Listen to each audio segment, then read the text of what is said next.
آپ مجھ سے زیادہ مصروف ہیں۔ عالیہ پہ گھڑوں پانی آ گرا۔ اس نے بوجھل سے انداز میں سر نامے ہلا دیا۔ کوتاہ قامت لڑکی چہرہ جھکا کر کھڑی ہو گئی۔ نمل نے چور نگاہوں سے شایان کو دیکھا اور دھک سے رہ گئی۔ وہ بھم اٹھا کر اسے ہی دیکھ رہا تھا۔ پھر اس نے بھم سے ہی اشارہ ایسے کیا جیسے پوچھ رہا ہو کہ نمل اسے کیوں دیکھ رہی ہے۔ نمل نے سر نامے ہلایا اور آخری حد تک مصروف ہو گئی۔ شایان نے ہلکا سا سر جھٹک کر فائل بند کی اور عالیہ کو دیکھا۔ اب ذرا وہ عالیہ کو دیکھنا چاہتا تھا۔ آپ کو لگتا ہے کہ مس نمل مجھے فیور کرتی ہیں، اس لیے میں نے انہیں اپنے کیبن میں رکھا ہے، انہیں ایک دم سے سب سے سینئر بنا دیا، رائٹ؟ وہ سیدھا مدھے پہ آیا تھا۔ نمل کے ہاتھ لیپ ٹاپ پہ رک گئے اور عالیہ کے سانس۔ شایان کا وہ شک میں ڈوبا کوٹ اس کی پاور چیئر سے لپٹا ہوا تھا۔ وہ شایان کو خاموشی سے دیکھ رہا تھا۔ روشنی کیبن کی ہر چیز بالکل خاموش تھی اور شایان کو تک رہی تھی۔ عالیہ نے بھی ہمت کر کے چہرہ اٹھایا اور سر نامے ہلایا۔ اس سے اب جھوٹ نہیں بولا جا رہا تھا۔ حالات مختلف ہوتے تو وہ مکر جاتی، لیکن یہ اسی کے الفاظ تھے، یعنی شایان نے سب سن لیا تھا۔ میرا کوٹ ان کے گھر رہ گیا تھا، کل رات میں ان کے ساتھ تھا۔ اس کا انداز استفہامیہ تھا۔ نہیں سر، میرا مطلب یہ نہیں تھا، میں بس… شایان نے ٹیبل پہ ہاتھ مارا۔ نمل بھی ہل گئی۔ شایان کرسی سے اٹھ گیا تھا۔ اس نے دونوں ہتھیلیاں کانچ کے میز پہ جمائیں اور اپنی شہد رنگ آنکھوں میں بے مہر سا تاثر لا کر اس نے جبڑے بھینچ کر عالیہ کی طرف دیکھ کر چبا چبا کر کہا، مجھے آپ کے مطلب سے فرق نہیں پڑتا۔ یہاں پہ کسی کے پاس اتنا وقت نہیں ہے کہ وہ آپ کی باتوں میں پوشیدہ مطلب تلاشے۔ یہاں پہ لوگ وہی مانیں گے جو آپ کہیں گی۔ عالیہ کا چہرہ جھک گیا۔ وہ اپنے پیروں کو دیکھنے لگی تھی۔ اس کی ٹانگیں کانپ رہی تھیں اور نگاہیں دھندلانے لگیں۔ مجھے ایسے لوگ بہت برے لگتے ہیں جو اپنا کام چھوڑ کر دوسروں پہ نظریں رکھ کر بیٹھ جاتے ہیں۔ میں ان لوگوں کو اپنے کام کا حصہ نہیں بناتا کیونکہ مجھے وہ کام کے لائق نہیں لگتے۔ سوبر اور سلجھے ہوئے پروفیشنل لوگ چاہیے مجھے، جو بس کام کریں، نہ کہ دوسروں پہ نظر رکھنے میں وقت برباد کر دیں۔ شایان کی بات پر نمل کا دل دھک سے رہ گیا۔ اس نے تیزی سے شایان کو دیکھا اور کانپ کر لرزتی ہوئی عالیہ کی آواز سنی، نہیں سر، آئی ایم سوری، میں معافی مانگتی ہوں سر۔ شایان نے ہاتھ کو جھلایا، ایسے جیسے وہ نادیدہ دھواں جھٹک رہا ہو۔ مس نمل، اس نے بے نیاز بھرے باروب لہجے میں نمل کو پکارا تو وہ تیزی سے بولی، جی سر۔ شایان نے اس پہ نگاہیں مرکوز کی۔ مینیجر صاحب کو کہیں کہ مس عالیہ کا ٹرمینیشن لیٹر تیار کریں اور ان کے اکاؤنٹس کلیئر کر دیں۔ اتنا کہنے کے بعد اس نے روتی بلکتی عالیہ کو دیکھا۔ آپ کے ساتھ کام کر کے اچھا لگا مس عالیہ، وہ مصنوعی مسکان سے کہنے کے بعد دوبارہ سے فائل کو اٹھا چکا تھا۔ عالیہ اس کی منتیں کر رہی تھی، معافی مانگ رہی تھی، ایک موقع، لیکن شایان جیسے نہیں سن رہا تھا۔ وہ ٹائی کا ناٹ ڈھیلا کر کے کام میں مصروف ہونے کی تیاری میں تھا کہ تبھی اس کی نگاہ نمل پہ گئی جو اسے دیکھ رہی تھی۔ اس کے تاثر عجیب سے تھے۔ پھر شایان نے اس کے ہاتھوں کو اٹھتے اور پھر باہم ملتے دیکھا۔ وہ سر نامے ہلا رہی تھی۔ اس نے بغیر آواز کے لبوں کو جنبش دی۔ پلیز، وہ عالیہ کے لیے ایک موقع مانگ رہی تھی۔ شایان کی بھویں سکڑ گئیں۔ پلیز نہیں۔ نمل نے ایک بار پھر کوشش کی، شایان کے تبھی لب بھنچ گئے۔ اس نے گہرا سانس بھرا، ایسے جیسے وہ اپنے اندر اٹھتے ابال کو دبا رہا ہو۔ سر، مجھے ایک موقع دے دیں، میں اب آپ کو شکایت کا موقع نہیں دوں گی سر، پلیز۔ اسے اب عالیہ کی فریاد سنائی دی تھی۔ اس نے گردن ترچھی کر کے عالیہ کو دیکھا، پھر اس نے چند پل بعد کہا، ایک موقع، چٹکی بجائی، یہ آپ کا آخری موقع ہے۔ اس کے بعد آپ کو یہاں ایک لمحے بھی کھڑا ہونے نہیں دیا جائے گا۔ عالیہ کا پورا چہرہ آنسوؤں سے بھیگ گیا تھا۔ اس نے سر ہاں میں ہلایا۔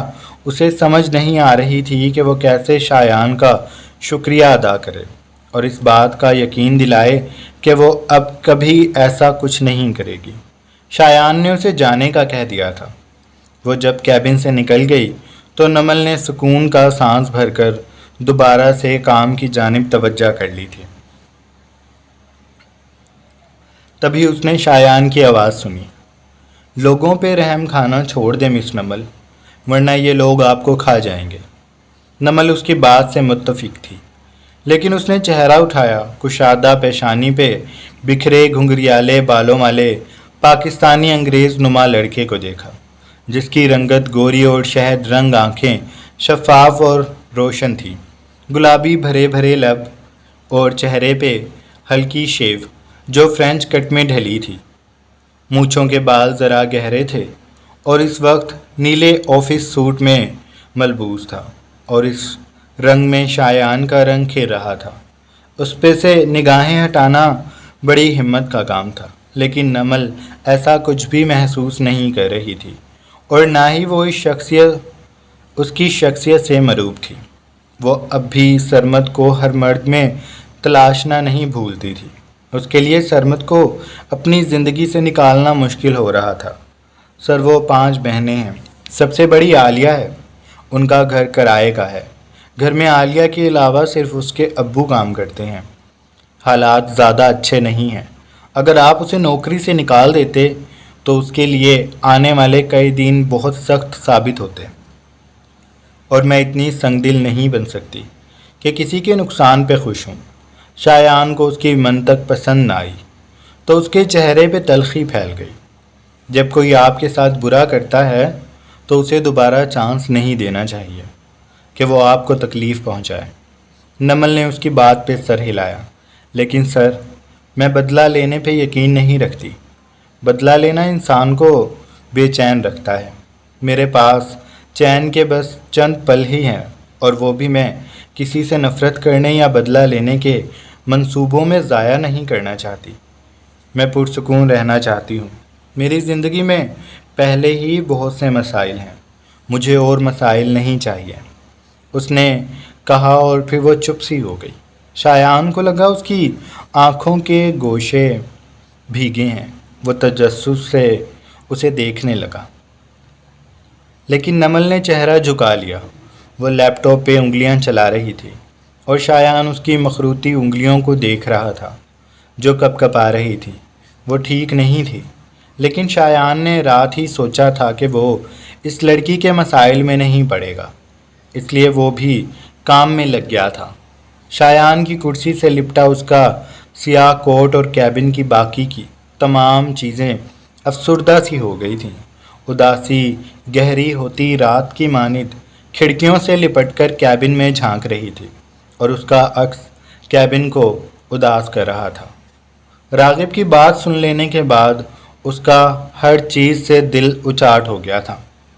بھوک مر سی گئی تھی اور اسے آسمان کی تیرگی حد سے سوا لگی۔ وہ بس چپ سی ہو گئی تھی۔ راغب مکمل اس کا ہے، یہ خوشی اس کے دل میں پنپتی رہتی تھی، لیکن زیبا ابھی باقی تھی، اور اسی مقام پہ جہاں وہ پہلے تھی۔ راغب نے ہاتھ بڑھا کر ردھم کے ہاتھ کو تھاما اور اس پہ دباؤ دیا۔ کیا سوچ رہی ہو؟ ردھم نے جبراً مسکرانے کی کوشش کی اور وہ کامیاب بھی ہو گئی۔ کچھ نہیں، اس نے کہا۔ ریشمی لٹ کو کان کے پیچھے اٹسا اور گہرا سانس بھر کر لمحہ موجود کو محسوس کرنے کی سعی کرتی وہ بہتے پانی کی جانب دیکھنے لگی جو سمندر کی سطح سے اٹھ کر ساحل کی پیاس بجھا رہا تھا۔ یہ آپ کا ہوٹل ہے؟ ردھم کرسی سے اٹھ کر ریلنگ کے پاس چلی گئی۔ اپنی اسکرٹ کو پہلوؤں سے سمیٹ کر وہ احتیاط سے اٹھی تھی۔ راغب بھی اس کے ساتھ اٹھ گیا تھا۔ اس کے ہاتھ میں ردھم کا ہاتھ موجود تھا۔ وہ میز کے اوپر سے اسے گزارتا ردھم کو اپنی طرف کر چکا تھا۔ ردھم نے اس کے دل پہ ہاتھ رکھا۔ وہ اس کے دل کی بے تابی کو محسوس کر سکتی تھی اور اپنے دل کی بے چینی کو بھی۔ اسے اپنے خواب یاد آئے اور راغب کو کھو دینے کا ڈر۔ ایک بار پھر اس کے اعصاب پر سوار ہوا تھا۔ اس کے شانے جھک گئے، وہ تھک گئی تھی۔ راغب کا بازو اس کے گرد لپٹا تھا۔ ردھم کی آنکھوں میں رات کی سیاہی یاسیت بن کر دکھائی دیتی تھی، لیکن وہ لہجے کو نارمل رکھنے کی کوشش کر رہی تھی۔ راغب نے اس کی کمر کو نرمی سے سہلا کر کہا، نہیں، یہ میرے جگر کا ہے۔ ردھم ہلکا سا مسکرا دی، شکریہ۔ وہ اپنا چہرہ اس کے سینے میں چھپا لینا چاہتی تھی۔ ہوا جو سمندر سے اٹھ رہی تھی وہ ردھم کو چھو کر آگے بڑھتی ہوٹل میں داخل ہو رہی تھی۔ ان کے عقب میں زمانے بھر کا شور تھا، لیکن وہ ایک دوسرے کے قریب تھے تو ان کے لیے دنیا بالکل خاموش ہو گئی تھی۔ بس سمندر کی لہروں کی آوازیں بھی کبھی کبھی دھیان لگانے پہ سنائی دیتی تھیں۔ مجھ پہ یقین رکھو ردھم، میں ہمیشہ تمہارے ساتھ ہوں۔ ردھم نے اس کی بات پہ سر ہلایا، میں جانتی ہوں۔ اس نے دھیرے سے اپنے لبوں کو راغب کے دل کے مقام پہ رکھا۔ اس کی لپسٹک کا ہلکا سا رنگ اس کی شرٹ پہ لگ گیا تھا۔ راغب کے دل کی دھڑکنیں جیسے اس لمس پہ سست ہوئی تھی۔ اس نے سکون بھرا سانس کھینچ کر اپنا حصار مضبوط کیا اور آنکھیں موند لی۔ وہ اپنا روشن مستقبل دیکھ رہا تھا۔ اسے پر امید رہنا تھا، کیونکہ اسے خود پہ اور اپنے خدا پہ یقین تھا، اور ردھم کا بھی پہلا سہارا خدا اور پھر راغب تھا۔ وہ راغب کو خدا کی سب سے بڑی نعمت کہتی تھی۔ تو پھر اپنا موڈ اچھا کرو، میرا وہ ضدی سا بچہ بن جاؤ جو اب کھانے پہ نخرے کرے گا، پھر میں اسے ڈرا دھمکا کر کھانا کھلاؤں گا۔ چلو شاباش، بن جاؤ پرانی ردھم۔ اس نے ردھم کے ماتھے پہ لب رکھ اور اسے میز پہ واپس لے آیا تھا۔ ویٹر اس نے بلا لیا تھا۔ ردھم اس کی مان کر نخرے کر رہی تھی۔ نہ کرتی تو راغب کو لگتا کہ وہ پریشان ہو رہی ہے، جو کہ وہ ہو رہی تھی، لیکن وہ راغب پہ یہ ظاہر نہیں کرنا چاہتی تھی۔ اس خوبصورت رات کو وہ خراب نہیں کرنا چاہتی تھی، اس لیے اس نے ہر چیز کو ذہن سے جھٹکا اور راغب کی پرانی ردھم بن گئی جو اس سے ضد کر رہی تھی۔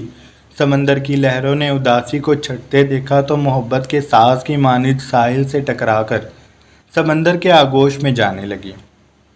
رات اب بھی سیاہ تھی، لیکن اس میں پریشانی کا عکس بہت کم تھا، لیکن وہ سائے کی مانند موجود تھا اور ان کا تعاقب کر رہا تھا۔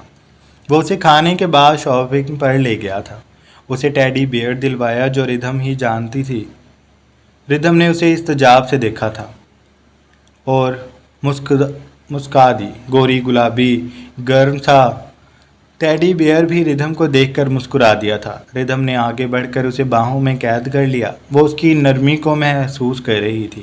تبھی راغب نے اس کے کان میں سرگوشی کی، اسے اتنے پیار دو گی تو میں گھر جا کر اسے بھی جلا دوں گا۔ مجھے تو ابھی سے اس بھالو سے جیلسی ہو رہی ہے، تم نے اتنا ٹائٹ حق تو کبھی مجھے بھی نہیں دیا۔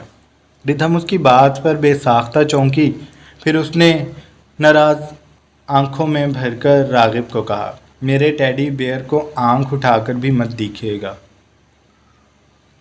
وہ کہنے کے بعد دوبارہ اس سے لپٹ گئی۔ گورا گلابی بھالو مسکرا رہا تھا اور راغب کا ناک پھول گیا۔ اس نے ٹیڈی کو ایسے غصے سے دیکھا جیسے وہ اسے سچ میں آگ لگا دے گا۔ بیوی میری ہے اور گلے اس سے مل رہی ہے، سالہ۔ وہ منہ ہی منہ بڑبڑایا تھا۔ بھالو کی مسکان راغب کو مزید گہری ہوتی محسوس ہوئی تھی۔ راغب نے ردھم کو بازو سے پکڑ کر کھینچا، اب بس کرو، گھر جانا ہے ہم نے۔ وہ سرد مہری سے بولا تو ردھم نے تعجب سے اسے دیکھا۔ جیلس لوگ، اس نے جان بوجھ کر کہا اور بھالو کو پھر سے سینے سے لگانے لگی کہ راغب نے اس کا رخ اپنی طرف کیا۔ مجھے لگا لو، مجھ میں کانٹے ہیں۔ ردھم کی بس ہو گئی تھی، اس سے ہنسی دبانا مشکل ہو رہا تھا۔ راغب کا اتنا چڑھنا اسے محظوظ کر رہا تھا۔ راغب، آپ کیا بچوں کی طرح بیہیو کر رہے ہیں؟ وہ ایک بھالو ہے، بس۔ ردھم نے بات پہ زور دے کر کہا تھا۔ راغب نے سر جھٹکا، ردھم کو سینے سے لگایا، سالہ۔ بھالو کو گھور کر وہ بولا تھا، جو اب بھی مسکرا رہا تھا۔ راغب کو اس سے بہتر سکوٹی لگی تھی جو پورچ میں رہتی تھی، اور اب یہ کمرے میں رہے گا۔ اف، وہ اب اس بھالو کو گھر لے کر جانا نہیں چاہتا تھا، لیکن اب تو یہ مجبوری تھی، اس لیے وہ بس اسے گاڑی میں رکھوا کر گاڑی چلا چکا تھا۔ ردھم نے گاڑی میں بیٹھ کر جان بوجھ کر کہا، میں تو پیچھے بیٹھوں گی بھالو کے ساتھ۔ اس کی بات پہ وہ اتنی سنجیدگی سے بولا کہ ردھم کی ریڑھ کی ہڈی میں سنسنی دوڑ گئی۔ میرا دماغ مت گھماؤ، میں اسے یہیں پھینک کر چلا جاؤں گا، آگے بیٹھو میرے پاس۔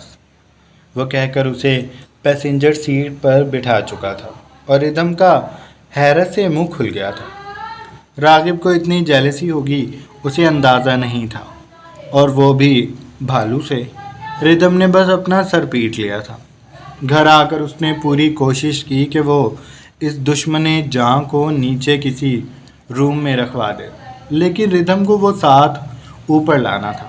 اب اس کا مقصد ہرگز راغب کو پریشان کرنا نہیں تھا۔ اب وہ ایک چیز اتنے شوق سے لائی ہے تو اس کا حق بنتا ہے کہ وہ اسے اپنے پاس رکھے، اس لیے وہ اسے کمرے میں لے آئی۔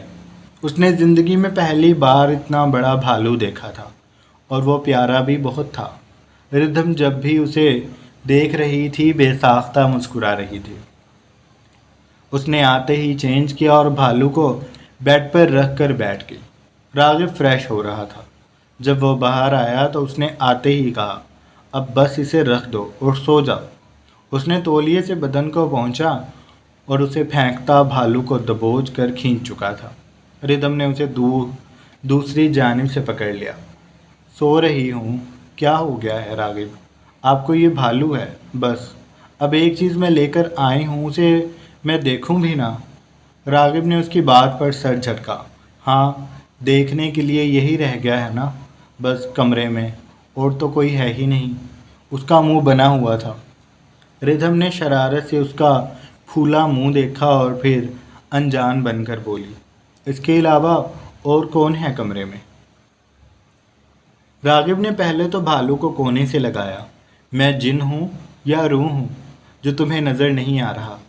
اس کی بات پہ ردھم نے افسوس سے سر جھٹکا۔ آپ کو تو میں ہر روز دیکھتی ہوں، ایسے ہی منہ بنا رہتا ہے۔ بھالو تو آج آیا ہے اور کتنا پیارا بھی ہے، تو آپ پلیز میرا جانو مجھے واپس کر دیں۔ راغب کی بھویں بے ساختہ اوپر ہو گئیں۔ جانو، اس نے کھینچ کر کہا، مجھے تو کبھی کہا نہیں تم نے یہ، مجھ سے تو کبھی پیار سے بات نہیں کی محترمہ نے، اور اس روئی کے پہاڑ کو جانو بنا لیا، واہ۔ وہ بیڈ پہ بیٹھ گیا تھا اس کے سامنے تاکہ وہ پیچھے رکھے بھالو کو دیکھ سکے۔ ردھم نے دائیں طرف گردن کی، راغب اس کے سامنے ہو گیا۔ بائیں طرف بھی ردھم نے ایک دو اور کوششیں کی، پھر ناراضی سے راغب کو دیکھا۔ کیا ہے؟ وہ جھنجھلا کر بولی۔ راغب کا ناک پھول گیا۔ بتاتا ہوں تمہیں کیا ہے، دشمن جاں، سارا پتہ ہے پھر بھی جلا رہی ہو۔ وہ کہہ کر اسے کھینچتا، اس کے جبڑے کو سختی سے تھامتا، اس کا چہرہ اوپر کر کے اس کے نکلے لبوں کو بے دردی سے جکڑ کر اس کی سسکیاں نکلوا چکا تھا۔ ردھم تڑپ گئی تھی، لیکن راغب بڑی سختیاں دکھا رہا تھا۔ وہ اس کا روح کو لرزا رہا تھا۔ راغب، وہ گہرے گہرے سانس بھر کر بہت دقت سے پیچھے ہوئی تھی۔ اس کا گال راغب کے گال سے جڑا ہوا تھا۔ راغب کی گرفت ابھی بھی ویسی ہی تھی، سخت اور بے رحم۔ وہ اپنی داڑھی کی چبھن اس کے گال پہ دے رہا تھا۔ ردھم کی آنکھوں میں نمی نے سر اٹھایا تھا۔ اس کا یہ انداز ردھم کی جان لے رہا تھا۔ مجھے درد ہو رہا ہے، میں بس کس کر رہا ہوں۔ وہ دوبارہ اپنی جسارتیں کرنے لگا تو ردھم نے اپنے لبوں پہ ہاتھ رکھ لیا۔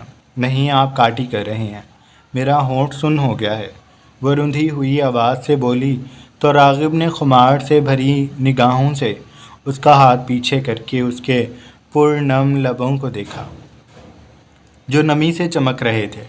کہو تم میری ہو اور بس میری ہو، ورنہ ایسے ہی کرتا رہوں گا، لحاظ نہیں کروں گا۔ وہ سرد لہجے سے بولا تو ردھم کا دل کپ کپا گیا۔ مجھے آپ سے ڈر لگتا ہے۔ راغب نے بدمزگی سے منہ بگاڑا، تھوڑا اور گرفت کو سخت کیا تو وہ سسکی۔ کہو نا تم میری ہو۔ وہ ضد کر رہا تھا اور اس کا ضد کرنے کا انداز بے حد بے رحم تھا۔ میں آپ کی ہوں۔ وہ ٹوٹی بکھری آواز سے گویا ہوئی راغب نے گہرا سکون اپنے اندر اترتے محسوس کیا۔ کہو، تمہارا ٹیڈی بیئر بھی میں ہوں، تم مجھے حق کرو گی بس۔ ردھم نے اس کی بات فوراً مان لی اور اس کی بڑی بڑی آنکھوں میں خوف کا عکس تھا۔ راغب یہ دیکھ رہا تھا، لیکن وہ جنون کے عالم میں تھا۔ اسے بس ردھم مکمل اپنی دسترس میں چاہیے تھی۔ جب ردھم نے اس کی ساری باتیں مان لی تو اس نے ردھم کے لبوں کو نرمی سے چوما، اس کے چہرے سے ہاتھ ہٹایا اور بالوں کو سمیٹ کر وہ اس کی راج ہنس گردن پہ جگہ جگہ لب رکھنے لگا۔ اس کے ہاتھوں کو اپنی کمر پہ خود سے لپیٹ کر بولا، ہگ می مائی گرل۔ وہ اس کے شانے پہ موجود پردے کو سرکا کر اس کے دل کو دیکھتا اسے اپنے سینے پہ شدت سے پریس کرتا، اس کی گردن پہ دانتوں کی گہری چھاپ چھوڑتا، پھر دل پہ آیا تو وہاں پھولے جوبن سے کھلے نازک پھولوں کی اکڑن کو انگوٹھوں سے دباتا وہ ان پہ شبنم کے پہلے ابھرے قطرے ظاہر ہوتے ہی تشنگی کی ہر حد پار کرتا وہاں جھک گیا، دیوانگی برساتا رہا۔ ردھم نے بے ساختہ اس کی گردن کے بالوں کو مٹھیوں میں جکڑ لیا تھا۔ وہ دھیرے دھیرے اوپر ہوتی اس کی گود میں سمٹ گئی اور آنکھیں موند کر لبوں کو سختی سے بھینچ کر اپنی سردی کے دنوں جیسی کپکپی پہ قابو پا رہی تھی۔ جاری ہے۔